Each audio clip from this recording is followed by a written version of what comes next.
Hello everyone, this is round two, this is version two of my presentation. So I just wanted to make sure that everybody had all the information going into the macro challenge that they needed.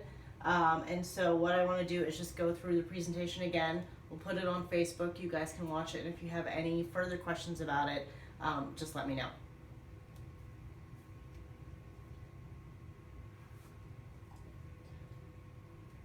So what I want to start with is, this is a macro challenge. So what are macros? So macros are essentially our proteins, fats, carbohydrates, and you'll notice in here I have alcohol in parentheses. So alcohol will be metabolized in your body like a fat, like a carbohydrate. So what we're going to do during this challenge is we're going to calculate alcohol as either a fat or a carb or both. And don't worry guys, I'll teach you how to do that. But each of your macros, your proteins, fats, and carbs, have a certain number of calories. So what we're doing is actually we're calorie controlling like any other diet. We're not going to beat physics here. So it's going to be calories in versus calories out is going to determine what we do, whether we're going to go on a bulk or whether we're going to go on a cut. And so the thing with macros is, like any other calorie controlled diet, it's just another way of controlling that. So your paleo, your zone, your low carb, even intermittent fasting is a way to control caloric input. The one thing though about this diet, unlike the other diets that I've mentioned above, is that this diet is an inclusive diet. So most of our diets that we've done, if we've done a 30-day paleo challenge or a Whole30, there's usually a degree of exclusion. So we're taking certain foods out. Oftentimes there's the foods that we really, really like. And so what happens after 30 days is that we go out and we celebrate having made it 30 days and eat all those foods that we just spent 30 days avoiding. The idea with a macro diet is that you're able to have an inclusive diet, meaning you can have any of the foods that you want, which I'll get to why that's so important for us. The other thing I just alluded to earlier was it can be adjusted for various goals. So we can control caloric intake for, most of us are in this for fat loss specifically. So controlling for either fat loss, muscle gain, or bulking. And then I did want to point out the nutrition label over here, is this is going to be our guide for our macros. So we've got fats, carbs, proteins. And then the other thing I want to mention is you guys are going to be weighing your foods. So you'll be weighing and measuring, mostly weighing, that when you guys are weighing foods, what I'd like you to do is weigh 12 grams versus 2 tablespoons. So I'll be more clear about that in the intro packet that you guys will all get. So the next one, why macros? Why macros over a diet that just says, here's 1,600 calories, 1,800 calories, go ahead, have fun. Is that with macros, we can tailor them to what your specific goals are. So most of our goals typically, especially in the beginning, is going to be fat loss versus weight loss. So calories in versus calories out versus macros and micros is with a macronutrient diet, what we're going to do is focus on getting certain amounts of proteins, certain amounts of fats, and certain amounts of carbs, whereas it's just a calorie diet, you can have donuts, you can have burgers, you can have whatever it is that you want, as long as you get a certain amount of calories or get a least amount of calories. Now, with a macro diet, because you're going to have a certain number of proteins, certain number of carbohydrates you hit, it also ensures you're getting your micronutrients. So you're going to have to work good foods in there most of the time. So that includes your veggies, that includes your meats, so you're going to get, or your proteins, so you're going to get your B12, you're going to get your minerals, you're going to get your vitamins. The other thing is that some people aren't interested in fat loss or weight loss or any of this. What they want is performance goals. They want to be better at the gym, they want a PR, they want to be as fast as they can be. Now these goals, fat loss and being better at the gym, isn't mutually exclusive. They can happen simultaneously, and oftentimes they do. Now the other piece about why macros over certain other types of diets is that people tend to stick to this longer. Being able to eat the foods that you want to eat does wonders for you being able to stick to a diet. So it's individualized for you. So what happens is once you guys decide to sign up for the macro challenge, I will get information from you, and from there I'll make a program for you. So this is going to be tailored to fit you. And what that means is if you're a vegetarian, if you're coming from a paleo or a higher fat diet, we can tailor your macros more towards your comfort level. I might push you outside of your comfort level a bit, but the goal here is to tailor it to you. Let's see. The last thing I want to say, last thing on this slide here, is that most of our body changes, our body composition changes, happens through diet. It does not happen through exercise, no matter how much we try, and Lord knows we've all tried. Dietary changes are really will make us change our physique.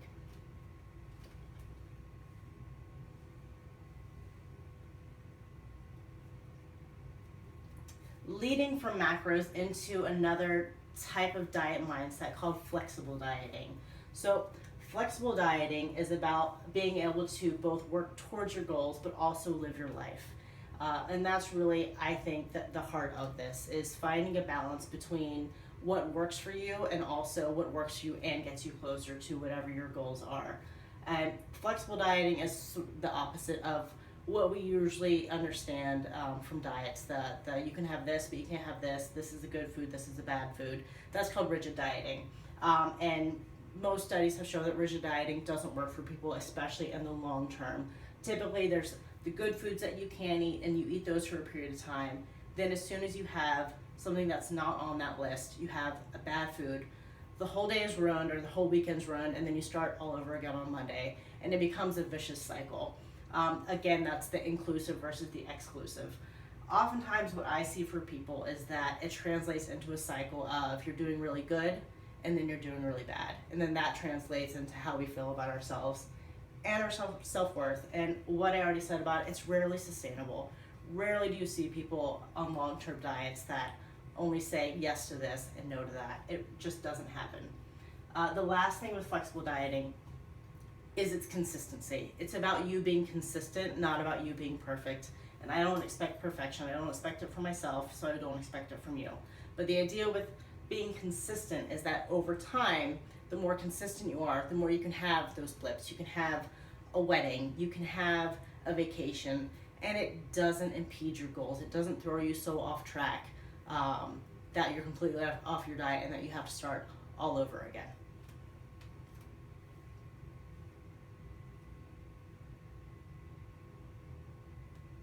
So goals here are going to be pretty important. So I want you guys, this macro challenge is designed for 12 weeks.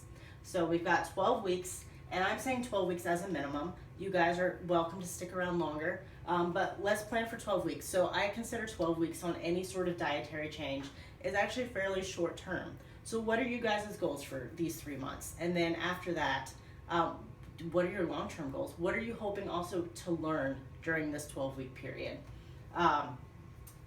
What I want to say as self-check, make sure your goals, if your goal is weight loss, let's call it fat loss. Weight loss could be any type of weight. We want to make sure that you're losing fat. So weight loss could be water weight, weight loss could be muscle mass.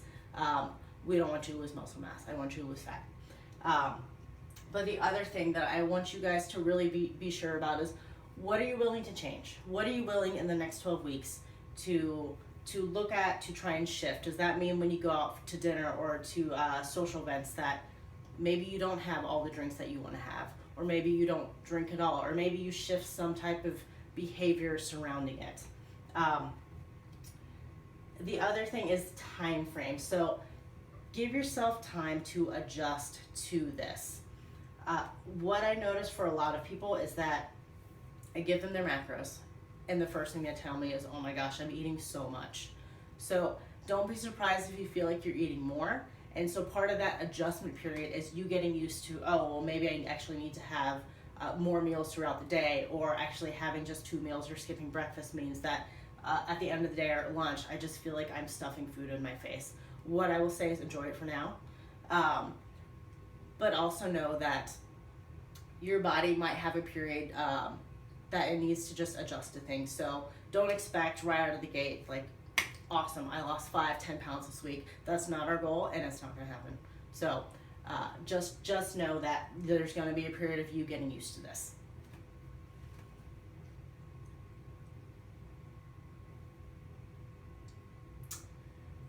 The other thing, so measurements of progress, there's a lot of measurements for progress. And so the reason this is so important is because most of us Culturally, we're just focused on weight. We want to know what the scale says. We want to see the scale change. However, it's unrealistic to expect that to happen every single week, especially for us ladies. So lots of different measures of progress. Physical, internal, actionable. And I'm going to leave this for you guys to read. We'll have the PowerPoint up for you guys. But these are the things that I want to know when you check in with me. What shifts are happening? We're going to have weight, we're going to have measurements, but then there's going to be other things that are up to you. And again, these can be part of your goals. What are your goals in terms of how you want to measure your progress over the 12 weeks outside of just one or two things?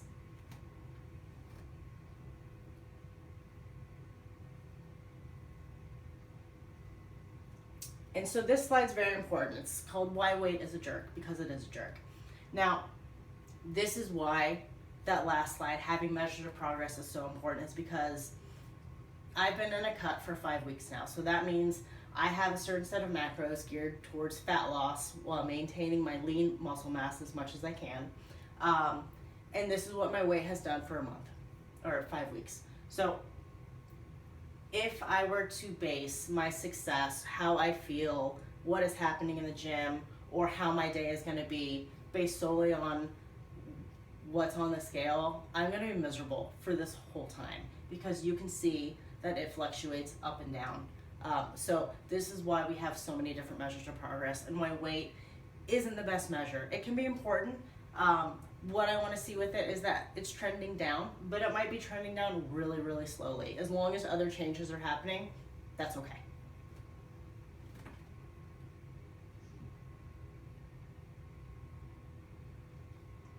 So I want to do some before and afters for you guys. So some people, everybody's bodies are going to change at different rates.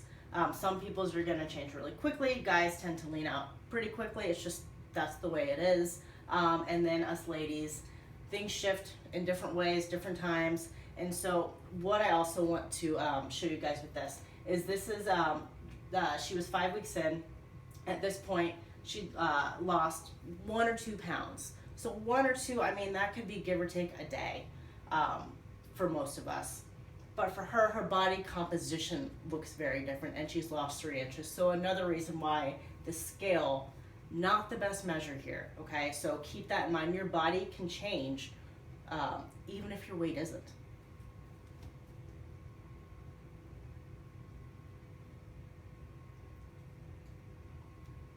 So this is the gal who is, let's see, at this point, I think she's 13 or 14 weeks in. But her week 10 pictures were really fun, and she made this and posted this.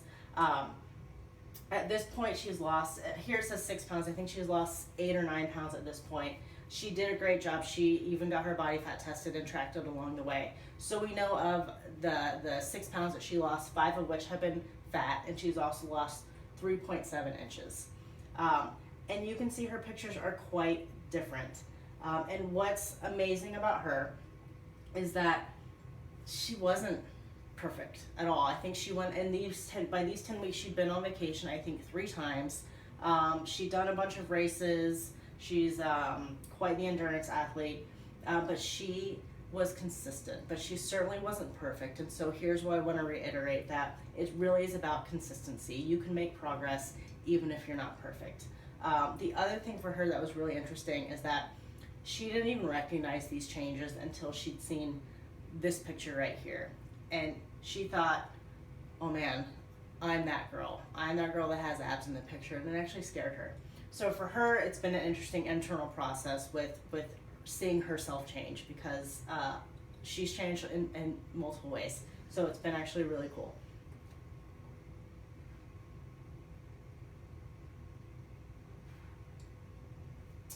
This is another woman who's been with me for going on, I think, 19 weeks now. She has been a rock star this whole time. I mean, she's gone on vacation a couple of times, but has drastically changed how she approaches food, how she approaches social events, how she approaches getting off track and negative self-talk.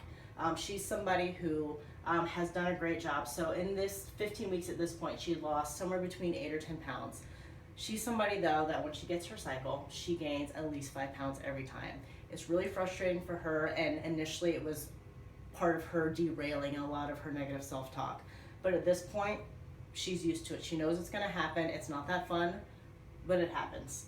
And this should say 8.5. So when I look at her pictures, I don't think, oh my gosh, huge dramatic difference. But nonetheless, there is a difference. Her body composition is changing. So everybody's going to change. Everybody's bodies are going to look different and change at different rates and look differently as they change.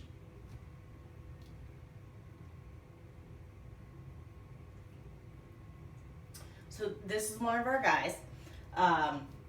This guy, I will say, at 12 weeks, he'd probably been consistent, I would say, 5 or 6 out of these 12 weeks. It took him a long time to get on track, figure it out. He's got a fairly hectic life. But here's a great example of he still made progress. He had lost 5 pounds. He lost 3.5 inches. He definitely got leaner. I think what I'd like to do in the future with him is actually do a bulk. So a bulk is actually trying to put some muscle on and then leaning back out again. But here's what I want to say is that really the work you put in is the work that you get out of it. So even if you're putting in just a little bit of work, you're still going to get something out of it. It might not be as dramatic of a shift. You might be in a cut, so a lower calorie or a caloric deficit longer than you might like, only because progress is slower. So this is going to be up to you guys. Life happens, things happen, but my goal here is to set you up for success.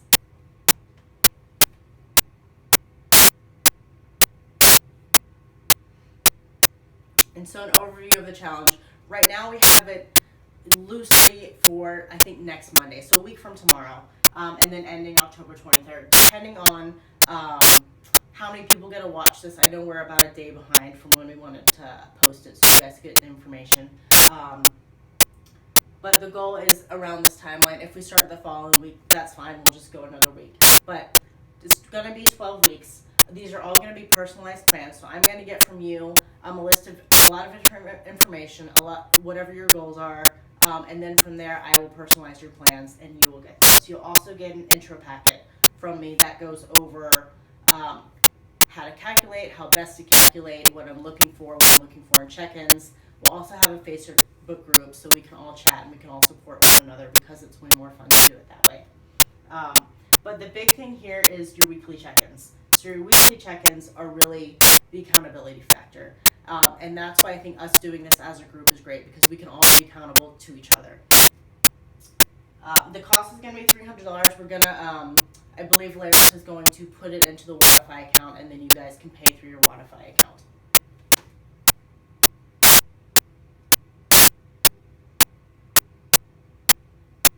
So what I want to say for this week, there is a learning curve.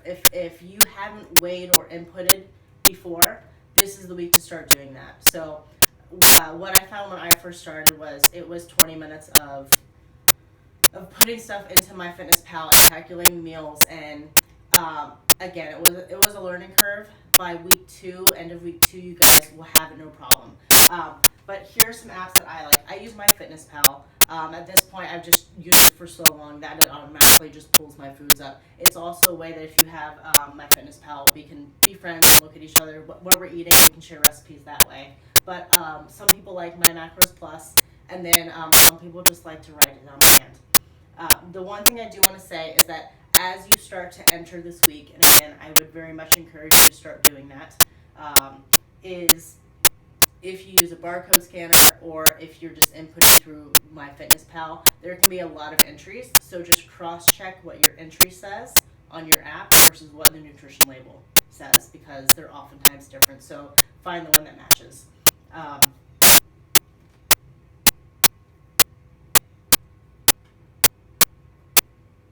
And here's some resources for you. Lyle McDonald's Guide to Flexible Dieting and Alan Aragon, they're both sort of the staples. They're the ones that in the early 90s really pioneered the flexible dieting mindset. And then this is my email, peeledonion@gmail.com if you guys need to email me at all. Somebody asked me yesterday, and I had another slide, but for some reason the presentation kept locking up today. So I used yesterday's presentation, but I had updated it for you guys. And somebody asked about food scales. And the ones I like are Go to Amazon. Ozeri is one, and then the Joseph is another. What I would suggest is get a food scale that's flat.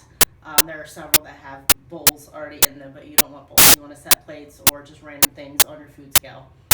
So those would be my 2 suggestions.